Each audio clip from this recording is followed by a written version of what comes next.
किरण को तो लगता है जैसे फसी की ज़िंदगी से सानिया को निकाल के उसने कोई किला फतह कर लिया है। लेकिन अब जब वो बार बार फसी को कॉल करती है तो फसी उसकी कॉल्स अटेंड ही नहीं करता। जबकि किरण तो फसी को लेके बड़े बड़े ख्वाब सजा चुकी है। उसे तो यही लगता है कि फसी ही उसके सपनों का शहज़ादा है जो उसकी ज़िंदगी बदलने वाला है।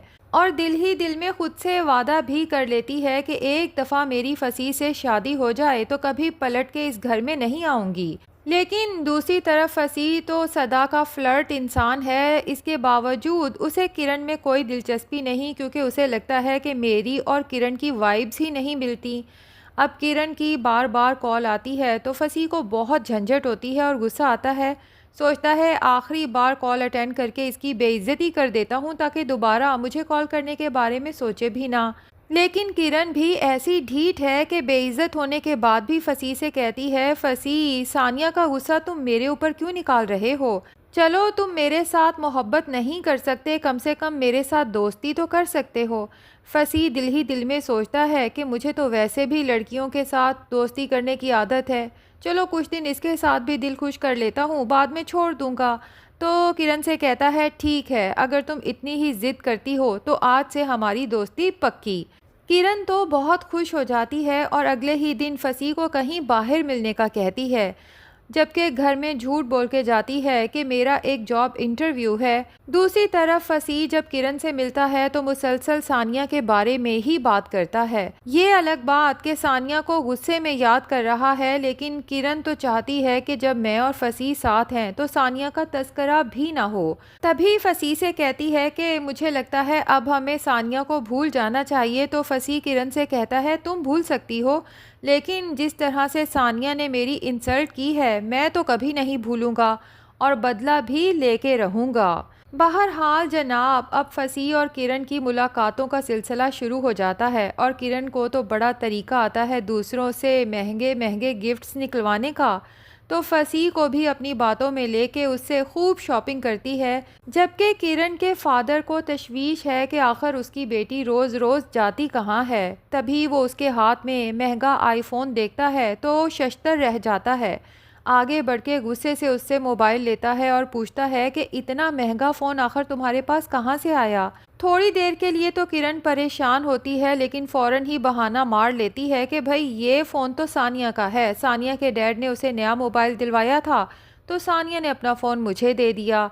अभी तक किरण के घर वालों को ये बात नहीं पता कि सानिया और किरण का तो आपस में राब्ता ही मुकम्मल तौर पे ख़त्म हो चुका है। दूसरी तरफ सानिया की खाला नाज़नीन उसे समझाती हैं कि ज़ुरून बहुत अच्छा लड़का है। मुझे तो लग रहा था कि भाई साहब इस रिश्ते के लिए नहीं मानेंगे, अब जबकि वो मान गए हैं तो सानिया तुम भी मेरी लाज रखो और मेरे कहने पे ज़ुरून से शादी कर लो। एक तो तुम्हारी अपने घर की घुटन से और सहीफ़ा से जान छूट जाएगी, दूसरा मुझे पूरा यकीन है कि ज़ुरून और उसके घर वाले तुम्हें बहुत खुश रखेंगे। जबकि सानिया अपनी खाला से कहती है कि खाला, जो कुछ मेरे साथ किरण और फसी ने किया है ना, इसके बाद तो मेरा मुकम्मल तौर पे हर तरह के रिश्ते और दोस्ती से एतबार उठ चुका है। लेकिन नाज़नीन सानिया को समझाती है कि पांचों उंगलियां बराबर नहीं होती। तो सानिया भी अपनी खाला के सामने हथियार फेंक देती है और ज़ुरून से शादी के लिए राज़ी हो जाती है। जबकि ज़ुरून जो पहली नज़र में ही सानिया से मोहब्बत करने लगा था और ये उसकी पहली मोहब्बत थी, जबकि दूसरी तरफ से मुकम्मल खामोशी देख के उसे यही लगता है कि सानिया या उसके पेरेंट्स को मेरा प्रपोज़ल पसंद ही नहीं आया, तभी तो उन लोगों ने अपने घर नहीं बुलाया। तो वो तो बिल्कुल ही उम्मीद हार चुका है। जबकि उसकी माँ जब उसे आके बताती है कि सानिया के घर वालों ने हमें अपने घर पे इनवाइट किया है, तो ज़ुरून की खुशी की तो कोई इंतहा नहीं रहती, क्योंकि उसने तो जिस दिन से सानिया को देखा था ख्यालों ही ख्यालों में उसके साथ एक हसीन ज़िंदगी के ख्वाब सजा लिए थे।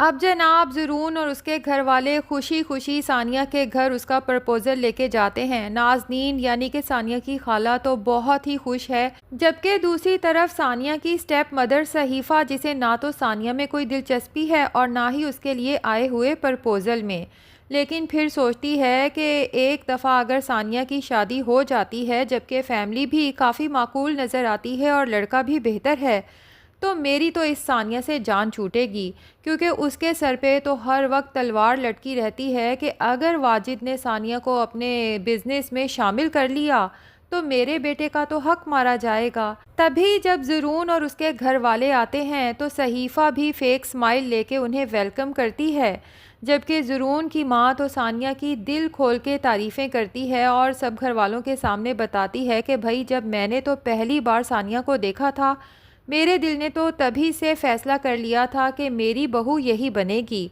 और सबसे ज़्यादा मुश्किल तो मुझे ज़रून के लिए पेश आई, क्योंकि उसे तो कभी कोई लड़की पसंद ही नहीं आती थी। अब मेरा दिल डरा हुआ था कि अगर ज़रून ने इस लड़की के लिए इनकार कर दिया तो इतनी प्यारी लड़की मैं अपने हाथों से गंवाना नहीं चाहती। और अल्लाह की कुदरत देखें कि ज़रून को भी सानिया पहली नज़र में पसंद आ गई। जबकि सानिया के फादर वाजिद साहब ज़रून का पूरा इंटरव्यू लेते हैं और काफ़ी मुतासर होते हैं कि छोटी सी उम्र में ज़रून इतना बड़ा बिजनेस संभाल रहा है, तो उन्हें भी ज़रून अपनी बेटी सानिया के लिए परफेक्ट मैच लगता है, तो वो भी इस रिश्ते के लिए हाँ कह देते हैं। जबकि ज़रून मुसलसल सानिया को नोट करता है कि सानिया के चेहरे पे ना तो इस रिश्ते को लेके कोई खुशी नज़र आई है और ना ही उसने मुझ में किसी किस्म का इंटरेस्ट शो किया है। तभी घर जाने के बाद ज़रून अपनी वालदा से कहता है कि मैं एक दफ़ा सानिया से मिलना चाहता हूँ। अब ज़रून की माँ जब सानिया की खाला नाज़नीन से बात करती है तो नाज़नीन तो खुशी खुशी कह देती है कि मैं सानिया को ज़रून के साथ मिलने के लिए भेज दूँगी। सानिया आती है तो ज़रून अपने दिल का हाल उसे सुनाते हुए कहता है कि सानिया, ना तो मैं लव एट फर्स्ट साइट पे यकीन रखता हूँ और ना ही कोई दिल फेंक इंसान हूँ, लेकिन ये भी झूठ नहीं कि मैंने जब आपको पहली नज़र में देखा था तभी मुझे आपसे मोहब्बत हो गई थी और मेरे दिल ने कहा था कि अगर मेरे लिए कोई बेहतरीन लाइफ पार्टनर हो सकता है तो वो यही लड़की है। जबकि सानिया ज़रून की तमाम बातें सुनने के बाद कहती है कि मैं आपको ये बताना चाहती हूँ कि मैं इस शादी से खुश नहीं हूँ। ज़रून एकदम से परेशान हो जाता है, सानिया से पूछता है कि क्या आप किसी और को पसंद करती हैं, किसी और से शादी करना चाहती थीं? तो सानिया कहती है कि ऐसा कुछ नहीं, मैं तो शादी करना ही नहीं चाहती थी, मैंने सिर्फ नाज़नीन आंटी के फोर्स करने पे इस रिश्ते के लिए हाँ की है। तो ज़रून के दिल को थोड़ी तसल्ली होती है कि चलो कम से कम सानिया के दिल में कोई और तो नहीं। इसलिए सानिया से कहता है कि मुझे पूरा यकीन है, भले ही आपने ये फ़ैसला अपनी आंटी के कहने पे किया है, लेकिन आपको कभी भी अपने इस फ़ैसले पे पछतावा नहीं होगा। तो नाज़रीन, यूँ ज़रून और सानिया की शादी तो हो जाएगी, जबकि फसी ज़रून का बेस्ट फ्रेंड है, जब उसे पता चलेगा कि सानिया की शादी ज़रून से हुई है तो वो उससे बदला लेने के लिए ऐसी चाल चलेगा कि सानिया बेचारी की ज़िंदगी काफ़ी मुश्किल हो जाएगी, क्योंकि ज़रून की बहन लाइबा फसी को पसंद करती है और फसी को इस बात का पता है। तभी वो लाइबा से शादी का फ़ैसला कर लेगा, जबकि ये शादी वो महज इसलिए कर रहा है कि इसी तरह से तो वो उस घर में घुस के सानिया के ज़्यादा करीब रह सकता है, ताकि उसे तंग कर सके और अपनी बेइज्जती का बदला ले सके। और सानिया बेचारी, जो ज़रून से शादी के बाद इस खुशफहमियों के शिकार थी कि अब शायद उसकी ज़िंदगी में सिर्फ खुशियाँ ही खुशियाँ लिखी हैं, लेकिन जब फसी को एक बार फिर अपनी ज़िंदगी में देखेगी तो बहुत ज़्यादा परेशान हो जाएगी। समझ नहीं आएगी कि ज़रून को इस बारे में बताए या ना बताए। अब देखना ये है कि जब ज़रून को पता चलेगा कि उसका बेस्ट फ्रेंड, जो कि अब उसका बहनोई भी है, सानिया के माजी का हिस्सा रह चुका है, तो वो इस सारी सिचुएशन को कैसे हैंडल करेगा। तो नाजरीन, ड्रामा काफ़ी इंटरेस्टिंग होने वाला है। आपको इस ड्रामे में किसकी एक्टिंग ज़्यादा पसंद आ रही है, मारिया मलिक यानी हीरोइन की, या यशमा गिल जो कि विलन बनी है? कमेंट सेक्शन में ज़रूर बताएं। वीडियो पसंद आई है तो लाइक और चैनल को सब्सक्राइब भी ज़रूर कर दें।